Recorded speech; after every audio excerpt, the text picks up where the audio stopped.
Please note, The Phantom Lover was published in 1921 and may contain period-typical racism, sexism, or other disquieting content. Hi, I'm Morgan, and today I will be reading from The Phantom Lover by Ruby M. Ayres, and the chapter I will be reading today is Chapter 15.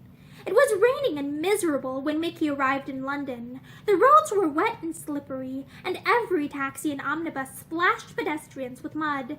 Mickey shivered as he stood waiting while a porter lugged his traps down from the rack. He had felt depressed in Paris, but now London seemed 1,000 times worse. The sight of driver waiting on the platform annoyed him. He answered the man's stolid greeting snappishly. He had wanted to come home, and yet now he was here he wished himself 1,000 miles away. He leaned back in a corner of the taxi and shut his eyes. The last 4 days had got on his nerves. Esther's letter in his pocket was like an eternal reproach. Why had he come back at all? She did not want him. Nobody wanted him in the whole forsaken world. The silence of his flat seemed a thing to be dreaded in his present mood. Driver's inscrutable face would, he felt, drive him mad. With sudden impulse, he leaned forward and called to the chauffeur. "Stop! I've changed my mind. Driving me back to the Savoy." There would be life there, at any rate. Life and people and music. Something to make a man forget the depression that sat like a ton of weight on his shoulders. He felt utterly at a loose end. He stalked moodily into the lounge. There were many people there, girls in pretty dinner frocks, with their attendant cavaliers. Mickey glanced at none of them, till suddenly a girl who had been sitting on a couch listening rather listlessly to the conversation of a youth beside her, rose to her feet when she saw Mickey, the hot color flying to her cheeks. For a moment she hesitated, waiting for him to look at her, to speak, but Mickey had stalked by without turning his eyes, and after the barest second she followed and touched his arm. "Mickey," she said breathlessly, and again, "Mickey," with an odd little catch in her voice. Mickey turned as if he had been shot, then stopped dead, coloring up to the roots of his hair, for the girl was Mary Delland. She smiled tremulously, reading the distress in his eyes. "I thought I was never going to see you any more," she said. She tried hard to speak casually, but her voice quivered a little. "Where have you been hiding all this time, Mickey?" Mickey stammered out that he really didn't know, that he'd only just come back from Paris, that he did call to see her one night, but that they told him she wasn't in. She broke in there impetuously.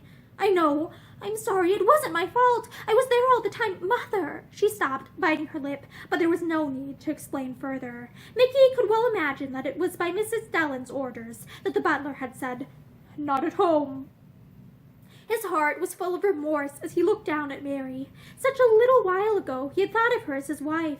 He had fully meant to marry her. He broke out again agitatedly. "I know you must think I'm an awful sweep. I can't explain." He glanced past her to where the rather vapid-looking youth to whom she had been speaking sat tugging at an incipient mustache. "What are you doing here?" he asked again. "Who are you with?"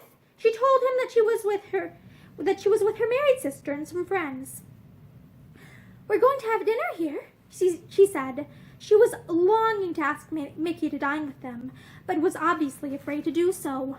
After a moment, "I suppose I ought to be going," she said. Violet will wonder where I am, Mickey." She looked up at him with abashed eyes. I suppose you wouldn't. Will you come out to tea with me tomorrow?" Mickey's face reflected the flush in her own. He looked away in miserable embarrassment. He knew that she felt the same towards him as she had done before that memorable New Year's Eve, and he knew that whatever happened now, he could never feel the same to her any more. He answered that he would be pleased, very pleased. Where should he meet her, or should he call for her? "I'll meet you," she said quickly. "You know where we always used to go. I'll be there at 4, Mickey." She put out her hand, and Mickey was forced to take it. He felt how her fingers shook in his, and he cursed himself for a brute as he turned away and left her. In a way, he was very glad they had met. Any other woman would have given him the snubbing which he knew he so richly deserved. Deep down in his heart, he wished that she had done so. Anything would have been easier to meet than this trembling overture of friendship. He knew that the little abashed expression in Mary's dark eyes could only mean one thing, that he had cut her to the soul, and that she still cared for him. He left the Savoy without having any dinner. He went back to his rooms, where the imperturbable driver was brushing and refolding his master's clothes. It had almost broken Driver's heart to see the way in which Mickey had packed his things. He raised eyes of wooden reproach as Mickey entered the room.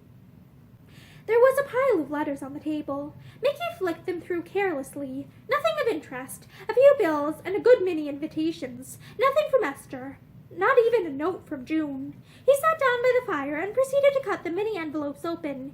He kept thinking of Mary and wondering if it would be kinder not to meet her tomorrow after all. If he could possibly write her a note that would tactfully explain the situation. He just glanced at each of the notes as he opened them and let them drop to the carpet at his feet. They could be answered later. There was nothing of importance, His attention was arrested.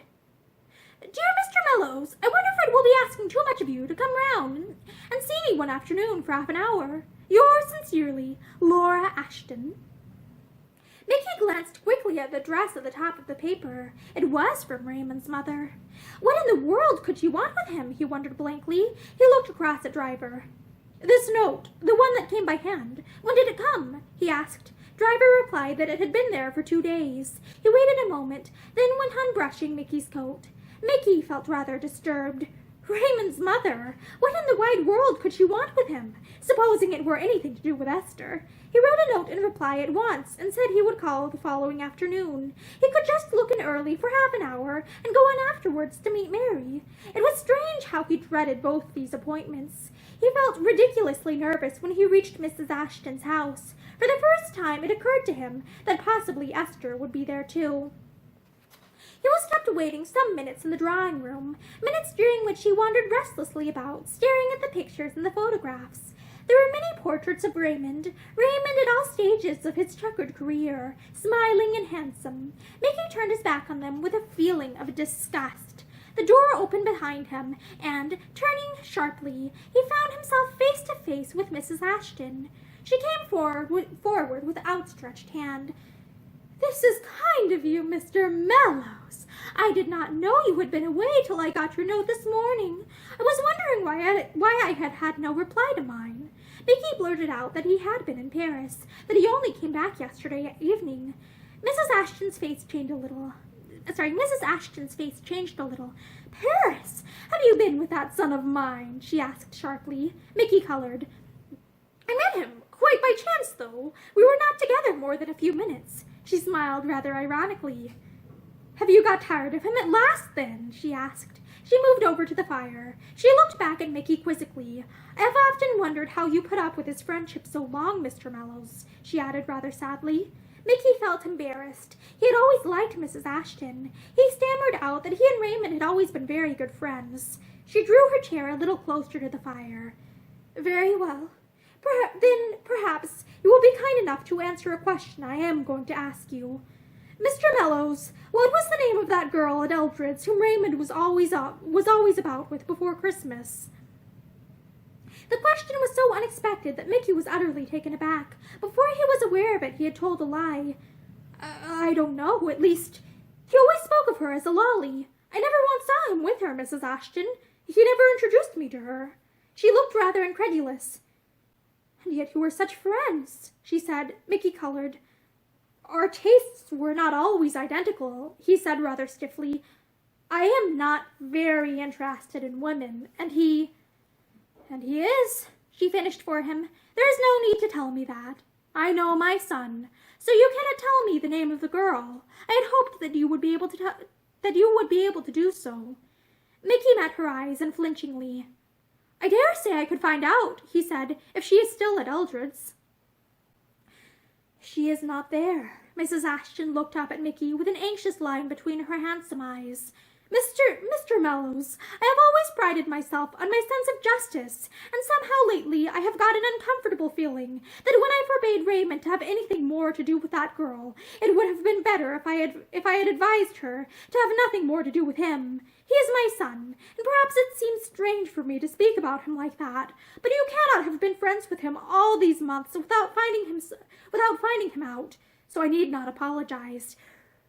Raymond is just his father over again. She paused, and a painful little smile curved her lips. She looked at Mickey rather pathetically. "There is no need for me to say any more, is there?" she asked. Mickey did not answer. He had heard many stories about Raymond's father, all more or less unsavory, and he knew that from all accounts Mrs. Ashton had been greatly to be pitied during his lifetime. "So if you can't help me in this," she went on presently, "I'm afraid I have brought you here for nothing. I want to find out who this girl is, and see her for myself." She paused, but Mickey's face was inscrutable. In his heart he was convinced that she did not believe him, but he had no intention of telling her Esther's name. He longed to know if Esther were in the house, but of course it was impossible to ask. It almost seemed as if Mrs. Ashton could read his thoughts, for she said suddenly, "Do you know, Mr. Mellows, that I am going to have a companion?" Mickey echoed her last word vacantly. "Companion? Yes, a girl," Mrs. Ashton went on. "I have always envied people with daughters. A daughter is so much more to a mother than a son. But as I was not fortunate enough to have one of my own, I am going to try having a companion. Raymond will be annoyed, I dare say. He has always pooh-poohed the idea when I have mentioned it to him. But now," she shrugged her shoulders and sighed impatiently, "well, he can no longer object, I think, seeing that he is to be married himself." Mickey made a little quick movement, almost knocking over a vase of flowers standing at his elbow. He recovered himself with an effort. "Married?" he said. "Why, I thought—" He broke off. "He did not say anything about it to me when I met him in Paris," he said lamely. "No?" Her handsome eyes searched his agitated face critically. "Well, he is to be married all the same," she said. "I heard from him only this morning. He is engaged to Tom Clare's widow. Tubby Clare, I believe he was always called." That is the end of Chapter 15 of The Phantom Lover by Ruby M. Ayres. Thank you for listening to this chapter with me, and I hope that you join me in the future for many more.